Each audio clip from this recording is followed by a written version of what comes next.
Thinking aloud.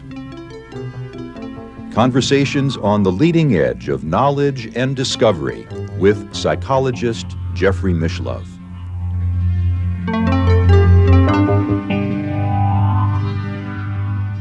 Hello, I'm Jeffrey Mishlove. Today, we'll be exploring science and the supernatural. With me is Professor Jorge Ferrer, who is the core faculty member in the program of East-West Psychology at the California Institute of Integral Studies.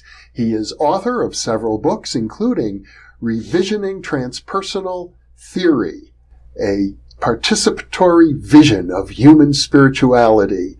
He also co-edited an anthology called The Participatory Turn, Spirituality, Mysticism, and Religious Studies, and most recently, Participation and the Mystery, Transpersonal Essays in Psychology, Education, and Religion. Welcome, Jorge. Thank you very much, Jeff. It's a pleasure to be with you. You've approached these topics as a transpersonal psychologist, which is sort of right on the boundary of science. Transpersonal psychology sometimes is couched as a science and sometimes not. Sometimes transpersonal psychologists say we definitely don't want to go there. that thinking of ourselves in scientific terms is a step backwards, not forwards.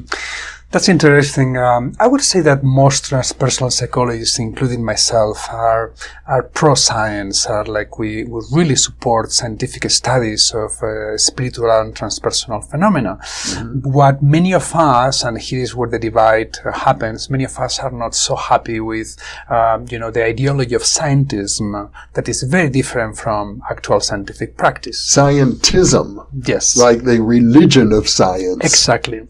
And scientism and the religion of science is that religion that basically ties scientific practice to a particular worldview, a metaphysical worldview that is kind of known as scientific naturalism. Yes. That means the only thing that exists is the world of nature that can be studied empirically by science. And the rest is non-natural or supernatural, and it doesn't exist. And that would include inner experiences.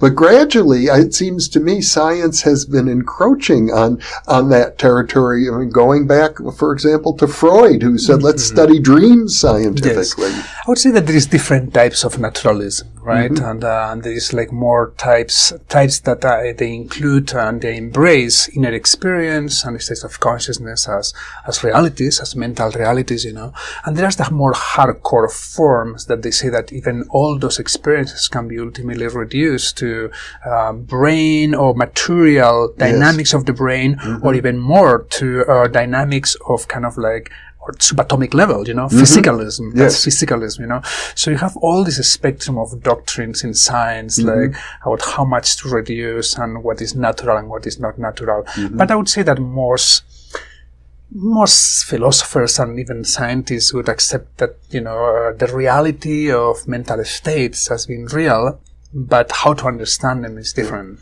Because primarily, at least let's say go back 50 years from now, any analysis of unusual mental states would automatically bring up a discussion of psychopathology. Correct.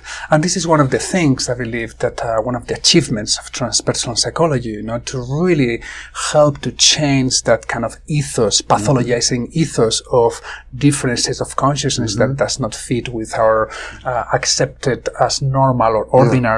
And that was a very important achievement. Also, anthropology and cross-cultural psychology also was helpful here, but transpersonal psychology, I think, did more than any other discipline in that regard.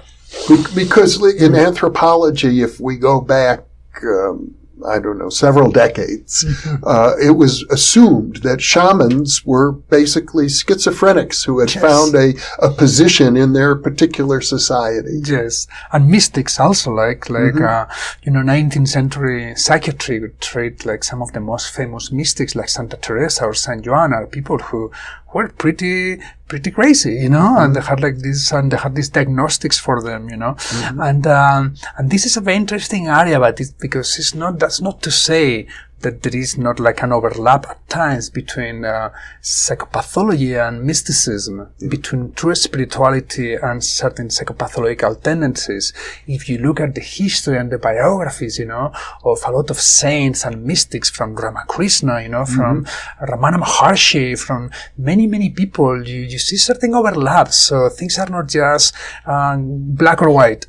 Right. It would be a little too simplistic to say that, oh, this is an example of schizophrenia. Oh, yes. There might be a schizophrenic element to it, but much more. Exactly. And in many cases, obviously, like, you know, the elements that were pathological, they were super well integrated later in the life of the saint and the mystics. And actually it helped them to become like, you know, more evolved and integrated human beings, you know, when you integrate certain, especially if they have a supportive community around them. Well, I think the real problem goes back to David Hume, this Scottish philosopher who put it very bluntly. He said, if anybody ever makes a claim that they have witnessed something supernatural, the safest thing is to assume that they're either lying or deluded, because supernatural, in a natural world, supernatural things do not occur. Exactly. And this was like, it was a process that took centuries, you know, to really root in the Western philosophical and scientific ethos, you know, because for many years, like, even in those centuries, science was advancing perfectly with, you know, within the context of religious worldviews, like Newton believed in God, you know. And, Newton was an alchemist. Yes, and was an alchemist, right? So what happened, especially in the 17th century, is that a lot of scientific considerations also kind of what interrelated with also commercial interests, you know. And this is like an important factor that I think, especially today that we have this huge climate crisis, is important to bring on this awareness, because what happened in those times is like, you know, the world before the scientific revolution, before the disenchantment of the world, you know, was considered an anima mundi. The world itself was considered to be permeated by meaningfulness, by interiority, by divinity, like indigenous people consider the world, and many contemporary moderns people are starting to consider the world again, you know. But that kind of world did not fit well with commercial interests, because from a world that is the anima mundi, you just cannot take at whim and will, you know. But from a world that is dead, from a world that is dead and emptied or completely void of meaningfulness and divinity, you can just, it's a world that you can recklessly exploit for commercial interests. So there was like a big also commercial impetus shaping the opinions of many of the key ideologues in the Royal Society of London at that time. In other words, for the purpose of exploiting the natural resources of the earth, it became necessary to let go of any idea of animism, meaning everything is alive. And that's what is being called the disenchantment of the world, right? That we're still living, and most people still live today in a disenchanted world, a world that is meaningless except any meaning that we can produce in our brains as human beings, and is considered projected into the world in our relationships, you know. And it's a very sad worldview. And in fact, if pushed to its extremes, which some people seem to be doing these days, it's like we don't even care about our own children or grandchildren, what kind of a world we're leaving for them. Exactly. It leads to a kind of like cynicism. It leads to depression. It leads to a sense of meaninglessness. You know, so many people, when they age, they say, well, my father is aging now. He's 82. And when I see him, his worldview is materialistic, atheistic. And, you know, there is like, it's nothing for me, and just my body is going, and, you know, it's very sad to see that. Well, it can be very sad indeed.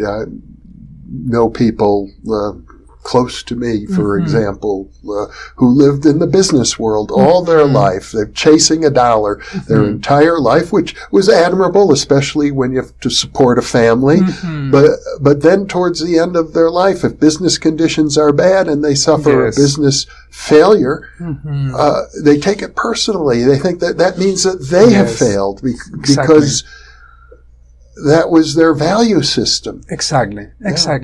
But returning to the the division between the natural and the supernatural, I think it's important to understand that division was a division that emerged in medieval times, and it had to do with, people would divide monsters, for example, between natural monsters and the supernatural that they were sent by the devil, or they would divide things that would happen in the world as natural and supernatural, and that were the miracles of God. Okay, so that was the division came from, and then but today it has been really, it kind of became this thing anything that empirical science cannot really sense with its technology, or we cannot see in our normal state of consciousness, that doesn't exist, that's supernatural, and we need to dismiss it, and that's problematic in many ways. It's understandable in the sense that there's a lot of nonsense being promoted. Exactly. I know, for example, recently we've had many big hurricanes. And there are some Christian leaders who have said that it's not global warming that's responsible for these storms, it's homosexuality. Oh, God.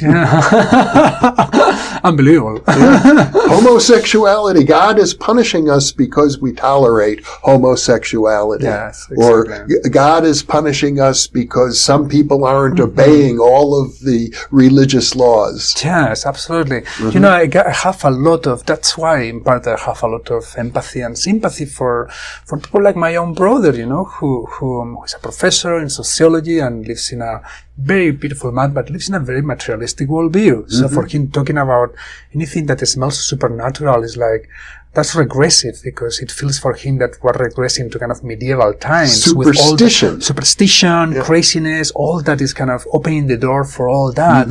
And I don't think that's necessarily the case, I think that there is ways in which we can apply good dosage of discernment, and standards of critical inquiry, to discern between certain kind of forms of visions, for example, and others, and or claims, different kind of claims, both in religions. Do you think the scientific method can be used to distinguish between an authentic spiritual claim, like spiritual beings appearing and manifesting and performing healings, which I believe you've witnessed, as opposed to a superstition?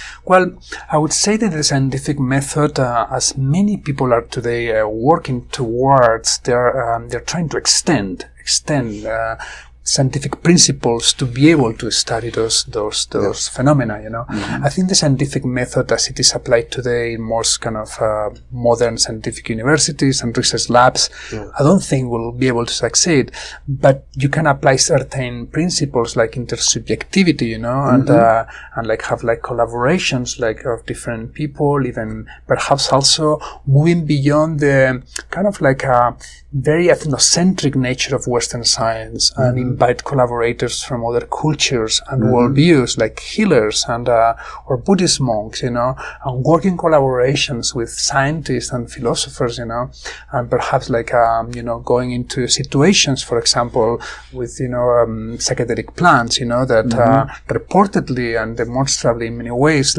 produce visions that can be intersubjectively shared by different people.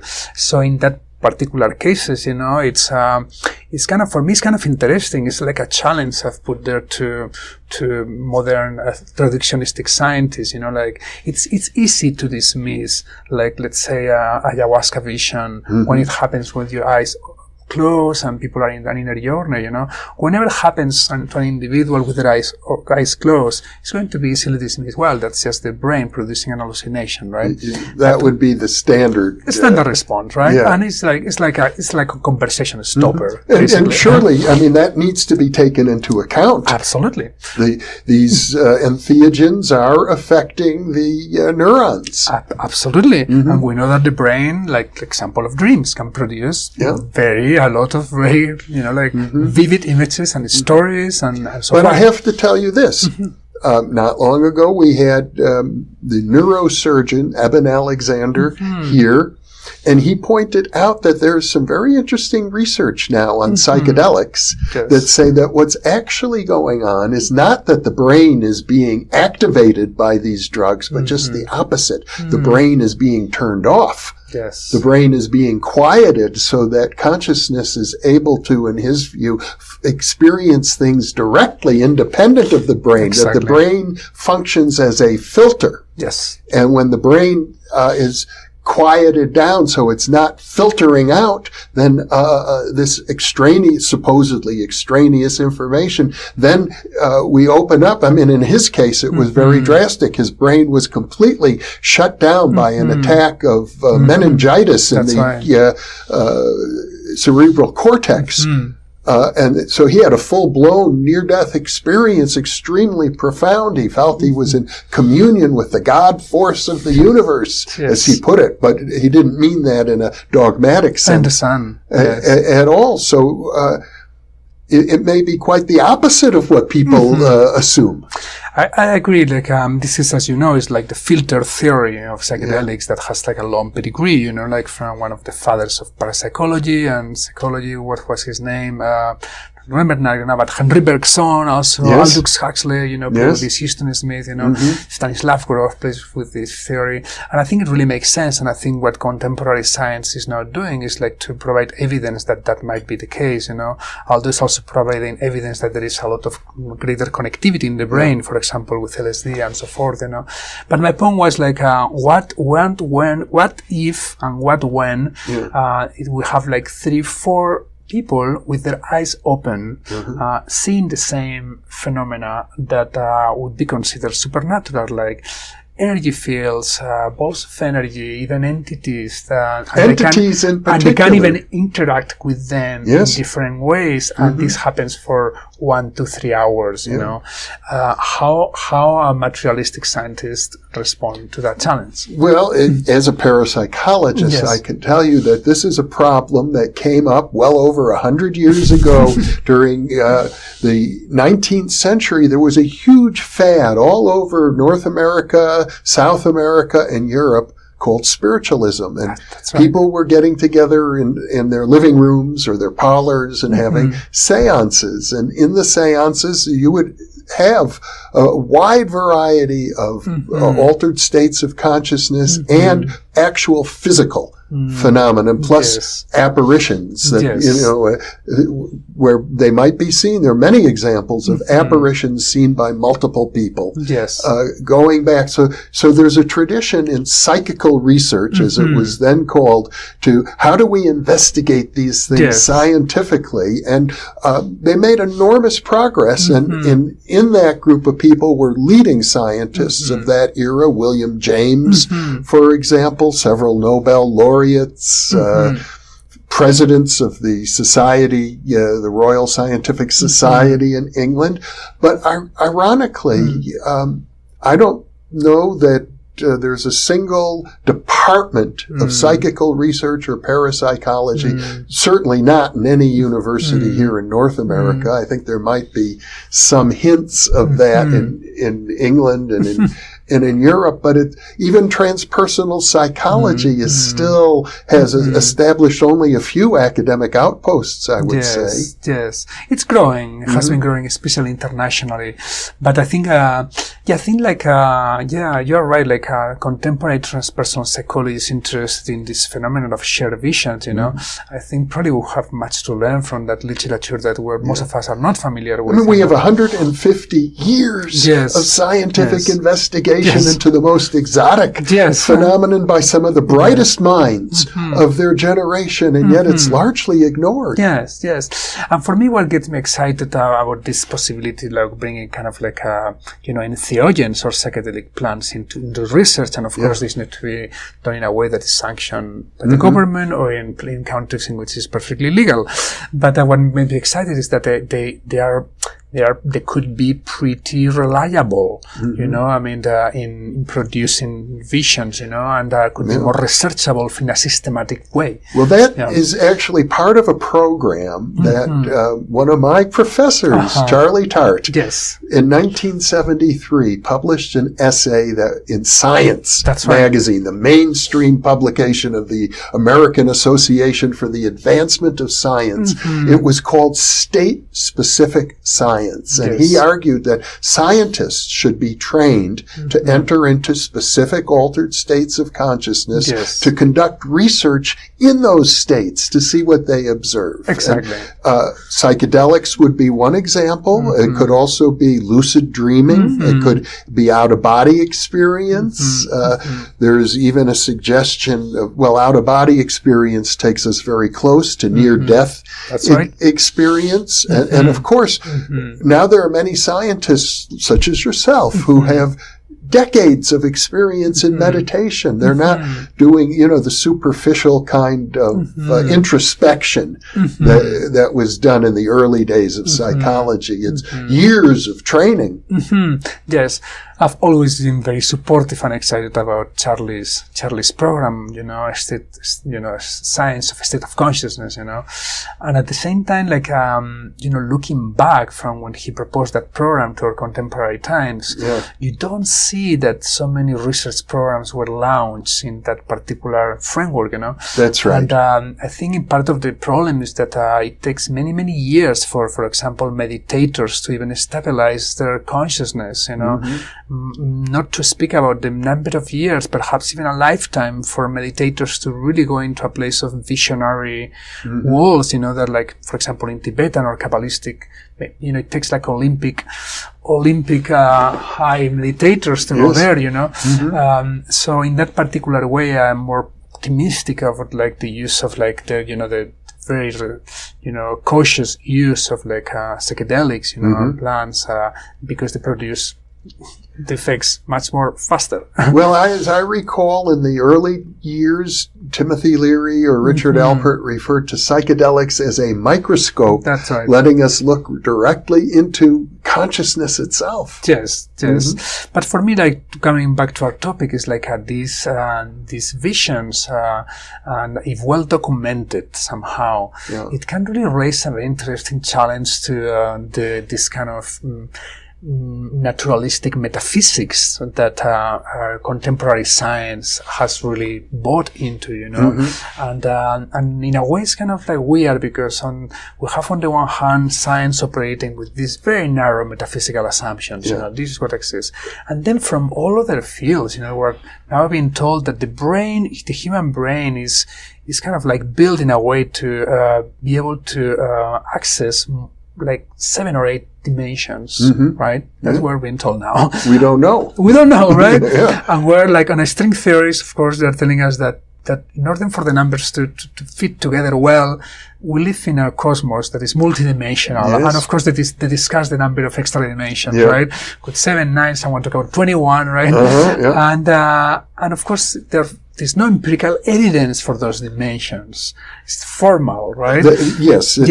Well, actually, now I have an interview that hasn't been released yet, but it may be released soon, exactly on this topic, string theory. And there are some empirical predictions made by string theory, as well as very elegant mathematical proofs. Yes. Well, that's what I mean about formal evidence. There's formal evidence. Yes. Okay, good. Well, I'm excited. So anyway, you have this paradox. It's like the paradox of science, like after quantum physics, right?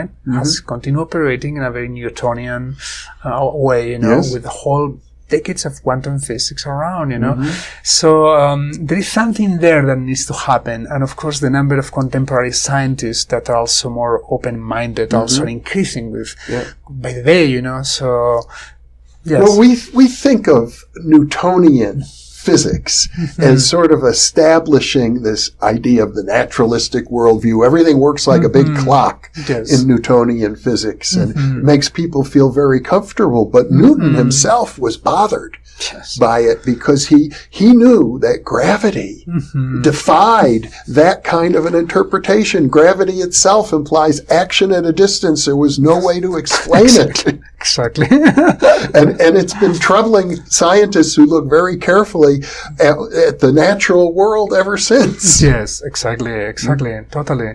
So anyway, we are like full of mysteries, and that's a good. I think that's a yes. Well, there's no reason that I know of that science, the scientific method, needs to be wedded to any particular metaphysical position. I know there are people who say we could just as easily say that consciousness is primary, that if we're going to be reductionistic, everything should be reduced to consciousness rather than to quarks and electrons. Yes, it's like two sides of the same coin, right? It's interesting in a way, of course, to reduce things to consciousness. It kind of solves the hard problem, right? Yeah. It dissolves the hard problem. That from a materialistic perspective is like unsolvable so far, Yeah. So in a way it has an advantage, like this kind of like whether it's animistic or pantheistic worldview. So, have an advantage in the sense that they dissolve one of the hardest problems of science, And there's a real movement now in science for scientists who, as you point out, have been meditating for 20 years. I interviewed not long ago Marjorie Woolacott, emeritus professor in neuroscience at the University of Oregon, who says, yes, we have to have a new metaphysics. We can be idealists and still do science. Exactly, absolutely. And also you have like also many new cosmologists, even, the last book I'm reading is by Ray Gold, Cosmos in Creation, and it's a beautiful book. I mean, he's not, theistic. He's not bringing any kind of like, he's operating from science, but it's like basically saying, like everything points toward that, the universe from the very beginning had the building plan to produce life and consciousness, and he's talking about the universe in quite a literal way as an organism, as an entity, versus like this collection of objects ruled by these natural laws, and like, so from that to this kind of worldviews, that more kind of animistic, organistic is like super close, So I'm very excited, that's what I see seeing is like, I see like in contemporary science, in so many fields, people bring in theories and models that, they claim they're scientific, but they're getting closer and closer, so I can see like the reconciliation of aspects of science and aspects of more spiritual worldviews coming closer and closer. I think it's not unreasonable to think that in the coming decades, a holistic vision of the universe, an ecological vision, a vision that everything is interconnected and, in a sense, alive, even conscious, will replace our old-fashioned materialistic view of things. I can see that happening. It might happen faster than anybody realizes. In a way, you can see like the truth of that. I think it was Schopenhauer, of one of those philosophers, that say, well, the characteristics of a great truth is that first it's mocked, later is kind of dismissed, and then later is just accepted as obvious. Right? Well, we knew it all along. We knew it all along, right? And you can see that a lot, starting to happen. I mean, some hardcore scientists and philosophers like saying things like, wow, they're saying things that, a number of years ago, they were very resistant to these views. Sure. And you can point out good reasons for holding that view. You can go back to Isaac Newton, for example, who understood the mystery of gravity and so on. Well, Jorge, again, what a pleasure to have such a conversation with you. I expect that we'll be reaching out to a younger generation of researchers, and that your words will have a real impact. Thank you very much, Jeffrey. Thank you for being with me, and thank you for being with us.